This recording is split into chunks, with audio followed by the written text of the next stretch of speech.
getting internships. It is one of those hot opportunities that a lot of people want, but at the same time, I've observed the same people waiting till their third or fourth year to get internships. But then my seniors told me, you're supposed to do it in your third year and fourth year. Internshala was a big hype then. And I was like, if my third and fourth year seniors are using it, what if I use it? So you get an idea that that company has the bandwidth to pay 50,000 to an intern, but is paying 10,000 for this position for them. So you can't be like, I'm going to pay my full-time employees, but I'm not going to pay my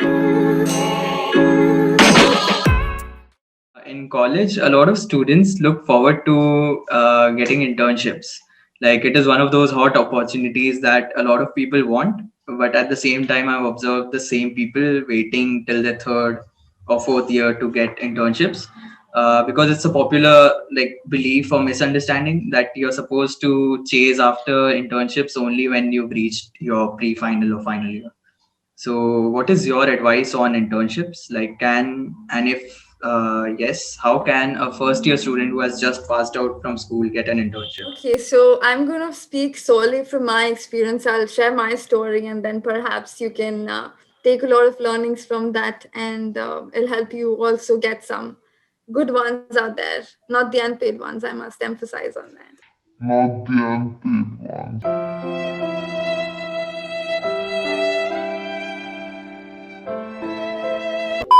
And for me, when I joined engineering, I also was that hungry parrot who wanted to do internships and things like that. But then my seniors told me, you're supposed to do it in your third year and fourth year. And after high school, I did not have any skill set for obvious reasons. I was just fresh out of high school. Internshala was a big hype then. And I was like, if my third and fourth year seniors are using it, what if I use it and get one? So in my second semester, especially of my first year, I again used Internshala, and I secured 2 internships that paid me 1,500 a month. Okay. And it was a content writing internship, and I was doing it just to see how the internships are. I didn't have a clue back then, right? I had to write 2,000 words in 48 hours, and then I had to produce 2,000 words each 48 hours, and that too they were SEO optimized articles. And then that was it. I wasn't learning anything. I wasn't exchanging my values or synergies with the company. I was just working like a machine. I used to have 11 courses in my second semester. Then I had a block of, this is not enhancing my skill set or giving me any values. So I left my internship midway. And after my high school, I worked on a mental health initiative where I counseled like 50 plus people for free. Someone or the other is fighting a battle in their head that no one knows of. And that's how I started my mental health initiative. Now, why am I getting my mental health initiative into this internship scenario is more than this internship, that initiative that I took myself for my personal growth and also to help people did wonders for me. And what I'm trying to say that in your first years, in your first year, what you should really emphasize is on it's okay, like taste some internships out there, pick up random internships and figure out what your skill sets are and figure out what interests you. But at the same time, also invest in your own initiatives.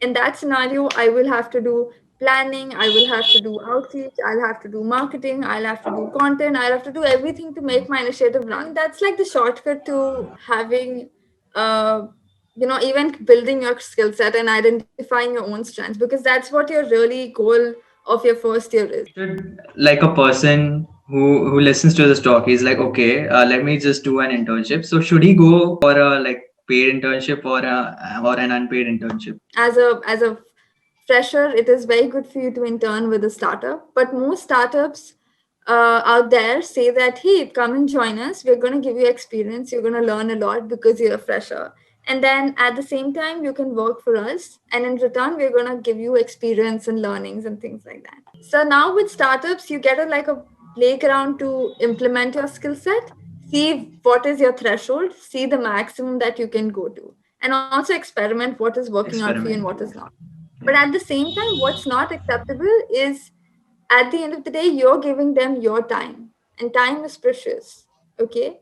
So from what I believe in my experience, that I've shaped my narrative in a way that learning is not an excuse for giving or providing unpaid internships, because at the end of the day, even full-time employees are learning something out of their work with that startup. So you can't be like, I'm going to pay my full-time employees, but I'm not going to pay my interns. If a company is really good and is respectable of their work culture, no one's going to offer you an unpaid internship. And if the startup is not offering money, then indirectly they don't value your time, which is to me very wrong.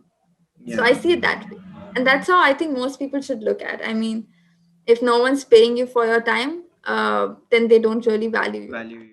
I think we also need to address the least talked about topic, the negotiation that goes in the internship stipend. I've seen a lot of friends who have insane skills. They do a lot of work, but they get paid very poorly in these internships. Kind of shows the lack of awareness and also the inability to evaluate one's own work. Like, is it? What is your take on this?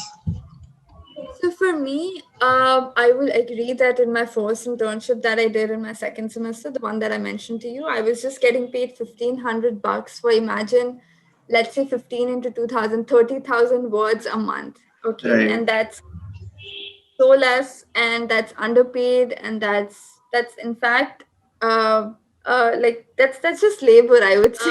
I didn't know back then, right? I was like, wow, 1,500 is a lot, because the back then my pocket money was also 2,000. So I Yeah. saw it like, my pocket money is almost getting doubled. It's excellent, I'm going to Right. do it. So that's how it is for most freshers. They're like, something is better than nothing. Why should I even bother asking them about the stipend? Most people, in fact, don't ask them about the stipend. I must Yeah, they emphasize just on this. assume that it's just the LORs and the certificates that come with it. That's the only benefit they're gonna get. Yeah, That's your I would say stipend. That's what they call it, as a stipend in their heads. In fact, LORs and certificates. If they are choosing you, there must be a reason. If they're choosing you, there must be a reason, in a way that you have something that stands out to them. And then the art of saying no. The art of saying no is very important. Feel free to say no. Feel free to say that, hey, this is something that I'm not signed up for, so I'm not really good at. And I'm not sure if I'll be able to give my best to this task, since this is not something that was told off during my interview. So make sure you learn the art of saying no, especially in the times where you're getting burdened by all things, right? JD to hai, and then you're also given a lot of tasks. Coming to the negotiation part, again back to the stipend part. First step for any internship after, let's say, you passed the interview, is to research. So you make a thorough research in a way that what are the stipends that they've mentioned on different platforms. Get an idea of the bracket that they're paying to other right. interns. Check out other positions that they're offering. Let's say they're offering a marketing position and a developer position, and the stipend for developer position is, let's say, 50,000, and for the marketing person it's 10,000. Let's say that Mm, I've seen internship positions like that. So you yeah, get an idea that that company has the bandwidth to pay 50,000 to an intern, but is paying 10,000 for this position. So right, these kind of research and thorough background check really gets an idea that what is their bracket. right. Now you come to yourself, that what are you worth of? Always keep the highest maximum offer possible for them, and then kind of balance it with your worth. Yeah, For example, look back at your previous internships, and the best way to negotiate and keep the first offer is to go beyond their bracket. It's something 60, 70,000, even though I know that their maximum bracket is 50,000. People might say that 50,000 is very high. First year, second years don't get that. yeah, So I must assure you that they do.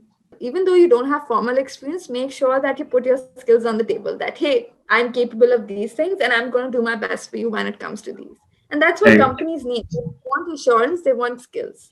And bang on, if you do that and put that on the table, and then they also have to put something on, because against your skill set and time, they also should be giving you something valuable. People hesitate to talk about this with their founders, thinking that they might lose the offer.